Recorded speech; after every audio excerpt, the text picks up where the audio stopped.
Outrageous!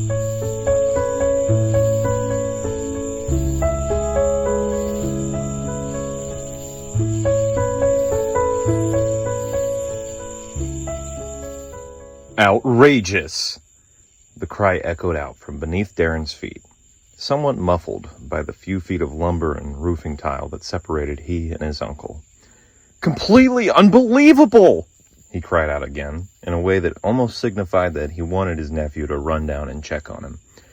Darren elected to ignore him, once again raising his binoculars to scan the rapidly darkening horizon. It was so dark now that the trees appeared as black daggers, emerging into the pink and purple sky above. Down the hill, before the trees, sat the outer palisade, an ongoing barricade made of wood, scavenged metal, brick, and mortar that served as the outermost marker of Elktown's boundaries. Though only 15, Darren had begun to notice the rapid changes of the world around him. As is natural when one reaches that peculiar existential age, as far back as he could remember, the palisade had at one point been no more than a series of stakes demarcating the furthest stretches the council would allow its residents to build.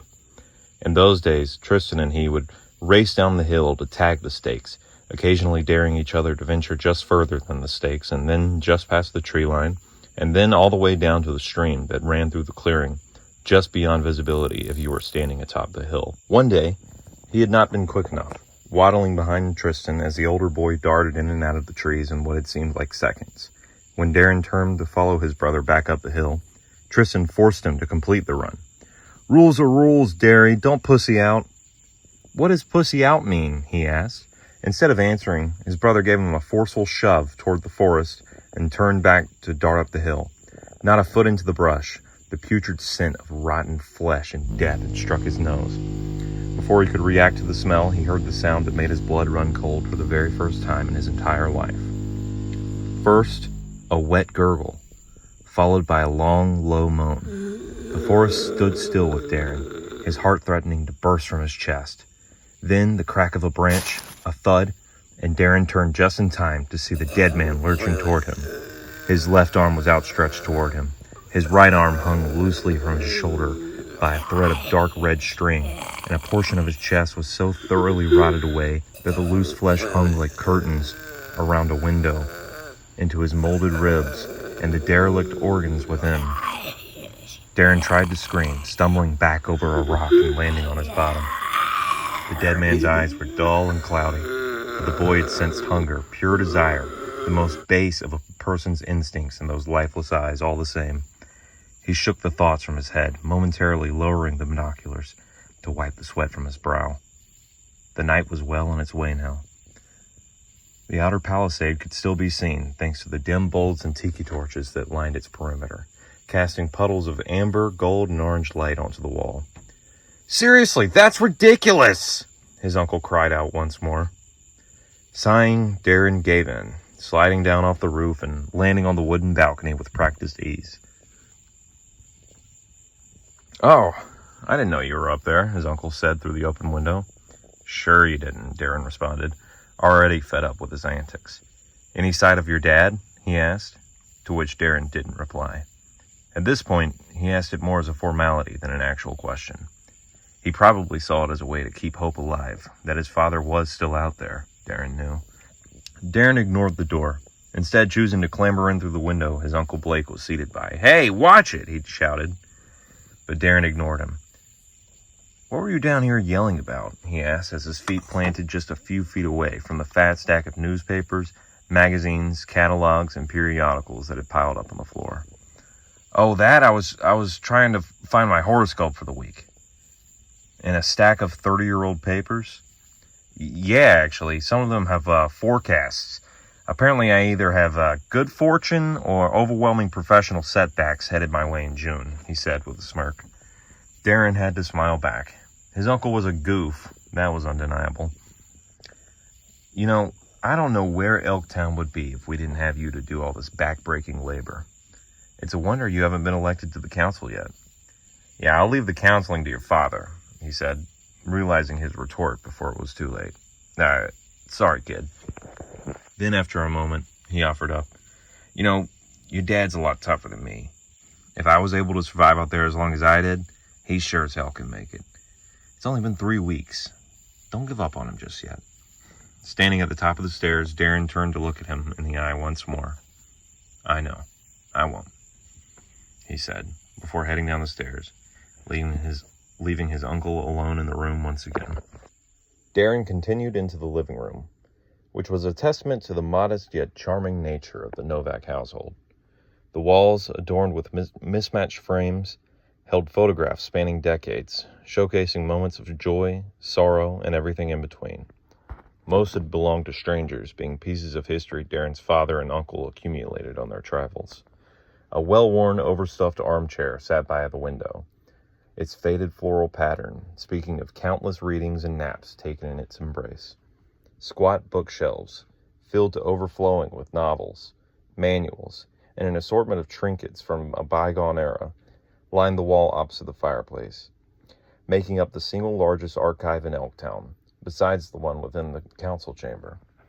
A quilt, handmade by his mother, draped over the sofa, and a coffee table crafted from reclaimed wood held an assortment of knickknacks and magazines, each telling a story of its own. Of particular note was a small, plastic action figure in the likeness of Superman, whom Darren's father had said was an inspiration to children around the world before the collapse. Easing past the coffee table, he made his way through the kitchen and out the back door, almost forgetting to grab the notched metal baseball bat that he had long ago decided would be his signature weapon.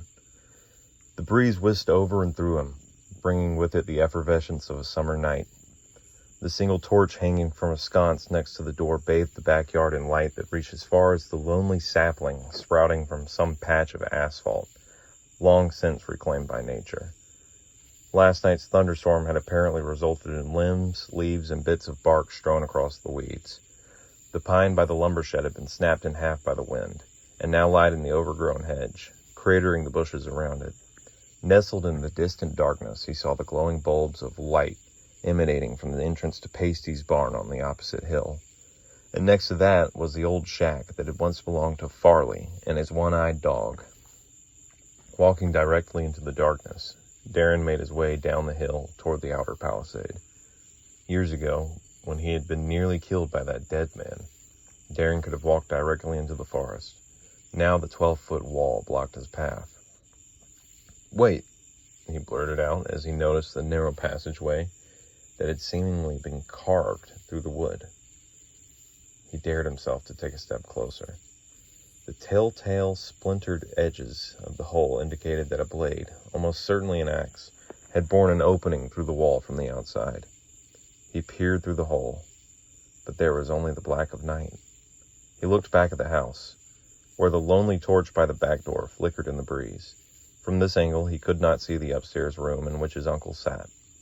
He decided that it would be nearly pointless to go back and tell his uncle, who would almost certainly crack some joke rather than take it seriously. He could tell Tristan, but that would require making a trip into town, which would be a 20-minute walk that would almost certainly end in his brother simply shrugging and sending him back on his way. At that, he sighed and stuck one leg through the hole, grabbing either side of the opening for leverage. His was just small enough to make it through, though at the rate he'd been growing lately, he'd be lucky if he was still small enough by the time he tried to climb back in. He pulled himself in, his midsection briefly compressing as he passed between the narrowest point of the passage. Darren's feet failed to find the ground on the other side, and as he pulled himself through, he tumbled awkwardly into the ditch outside the wall, landing face first in the mud. He winced, daring not to curse or exclaim. That could draw attention, and the children of Elktown had been well informed of the dangers of the outside world. And here he was now, back outside in the same spot where he had had his first-hand experience with those dangers. The anxiety of that moment returned, rippling through him like a toxin. His heart pounded in his chest, though after a moment it settled and the twisted euphoria dispersed. Rising from the mud, Darren brushed himself off, feeling the damp earth cling to his clothes. The night was silent, but for the occasional rustle of leaves and the distant hoot of an owl. He glanced around, making sure he was alone before proceeding. His first steps were cautious, testing the ground beneath him as he moved away from the wall and into the patch of trees that bordered Elktown. He passed through the patch of trees. batting away limbs that threatened to swing back on him with a vengeance. Now he stood in the clearing by the stream, where he had his run-in with death. There was no stench of death this time, only the rich, earthy smell of wet soil. For the next 10 minutes or so, he paced around the area, searching for any sign of who or what might have carved the hole into the wall. If Darren had to guess, he would assume it was the work of bandits. The hill monkeys, for one, were rumored to have returned to terrorize the area once again, and it wasn't a stretch for their sort to trespass in the name of stealing livestock, weapons, or even people. But why would they wrap all the way around Elktown to break in? They were known to ride down from the hills, picking off targets on the roads, and just beyond the outskirts before heading straight back up into their lands. If that was the case, Darren thought, he had better get his ass to town right away. Even at this hour, he knew Angus Newhammer or Guy Brooks would be up and tending to their duties. He turned, half jogging, back towards the hole in the wall, ducking limbs and branches as he went. He thought he heard a branch break behind him, but that did not entice him to stop or glance back. He leapt over the ditch, catching the edges of the hole in the nick of time. His grip nearly loosened as his feet dangled momentarily, but he heaved himself into the narrow hole all the same.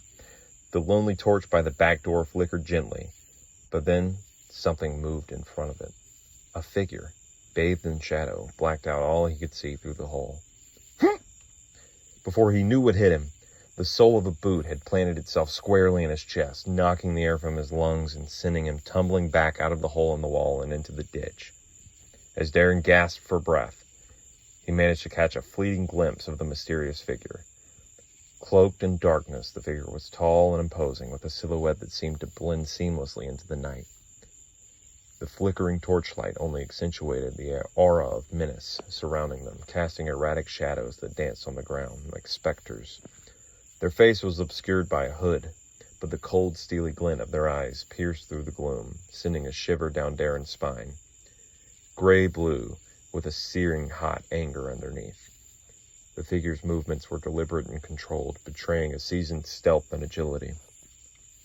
In the brief moment before Darren's vision blurred, he noticed the glint of a blade, tucked into a belt, and the insignia of a leaping horse, surrounded by green fire, stitched onto the figure's coat. This was no mere bandit. It was someone far more dangerous. "Novak?" asked the figure in a gruff voice, one that hinted at a lifetime of smoking. "That's not him, sir. Didn't Lord Benoit say the son was older? 20-something? This voice was higher-pitched, younger. It sounded like it came from his left. "Novak's got 2 boys. A brother, too." The mysterious figure leaned down to look Darren in the eye, close enough that Darren could make out the hideous scar that spanned down the man's forehead, down his eyebrow, just shy of his left eye, and further down his cheek, nearly touching his neck. "You're one of Novak's boys, ain't you?" Darren was frozen, unable to speak. He only stared. For half a moment, the only sound was the light crunching of leaves as the younger figure approached, 2 horses trotting close behind. The older one extended a hand gloved in metal. In an act he would come to regret, Darren took the hand, and half a moment later he was being bound at the wrists, slung over the man's shoulder, and plopped onto the back of a horse. Darren screamed for his uncle, for his brother, and for his father all the while, until something struck the back of his head, and the world went black.